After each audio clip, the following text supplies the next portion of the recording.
Best Action Movies of 2020, number 10, Bloodshot. With F9, the next chapter in the nose-powered Fast and Furious saga, pushed to 2021 because of the outbreak of the coronavirus, Vin Diesel fans will have to make do with Bloodshot, a frenzied adaptation of a popular Valiant Comics title first published in the 90s.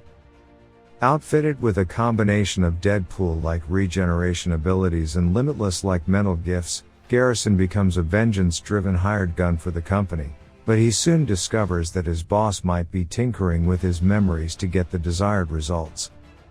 Despite some ultra-choppy, borderline incomprehensible action sequences, Bloodshot has a handful of clever science fiction concepts, charming supporting performances, and Groundhog Day-ish twists that elevate it above many of Diesel's lackluster non-fast blockbuster attempts. Number 9, Extraction. Endgame beard, Chris Hemsworth picks up an assault rifle and gets to work in Extraction, a new Netflix shoot-'em-up that re-teams the Australian actor with his former Marvel filmmaking buddies Joe and Anthony Russo, who produced the project.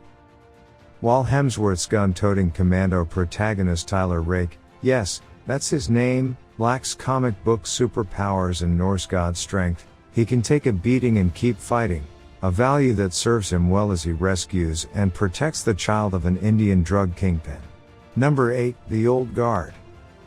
While the broad strokes of the plot combine Highlander immortality shtick with a military rescue commando narrative, director Gina Prince Bythewood brings a startling emotional directness and a winning earnestness to the material. The shooting of the fights can be a bit by the numbers, with Theron delivering head shots and axe throws on cue, but the relationships between the characters are more fully developed and lived in than many similar would-be streaming blockbusters. Number 7, Blood on Her Name. Lee, Bethany Ann Lynn, is introduced having recently survived an attack and possibly killed a man lying dead on the floor of her garage. As the tension builds, more information about Lee's situation is revealed and the circumstances surrounding the man's death, which involve Lee's currently incarcerated ex-husband, become clearer. Number 6, Alone. There's a shot in Alone, a stripped-down and ultra-tense kidnapping thriller, where the gangly villain slowly cuts a small block of cheese with a sharp blade as a terrified woman watches from a nearby hiding space.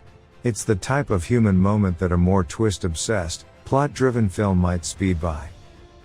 Especially in its opening stretch, Alone livens up a by-the-numbers setup, captivity narrative with woodsy survival trappings by paying attention to the smallest details.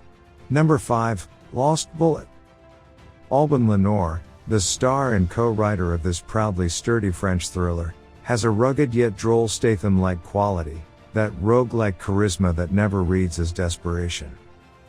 He plays Lino, a hapless thief who turns into an unlikely car mechanic for the police, and he spends most of the movie trying to clear his name for a murder he didn't commit. The best scene in the movie, a police station beatdown where Lino escapes from an interrogation room and fends off several officers with all available objects, occurs relatively early on, but Lenore keeps you engaged as the plot plays itself out. Number 4, Debt Collectors. A sequel to 2018's Walter Hill-like throwback The Debt Collector, which found the reliably bruising Scott Adkins playing a reluctant mob bagman named French, this buddy action comedy occasionally fails to pay up. Well, prolific DTV collaborators Adkins and Johnson, who crafted last year's Great Avengement and a number of other titles, are worth keeping up with even when they're slightly off their game. Those scenes, along with the camaraderie between Adkins and Mandalore, make Debt Collectors a satisfying enough hang for anyone who already enjoyed the original. Number 3, Time to Hunt. Unrelenting in its pursuit of scenarios where guys point big guns at each other in sparsely lit empty hallways, Time to Hunt is a South Korean thriller that knows exactly what stylistic register it's playing in. There are dystopian elements to the world, protests play out in the streets, the police wage a tech-savvy war on citizens, automatic rifles are readily available to all potential buyers, but they all serve the simmering tension and elevate the pounding set pieces instead of feeling like unnecessary allegorical padding. Number 2, Birds of Prey.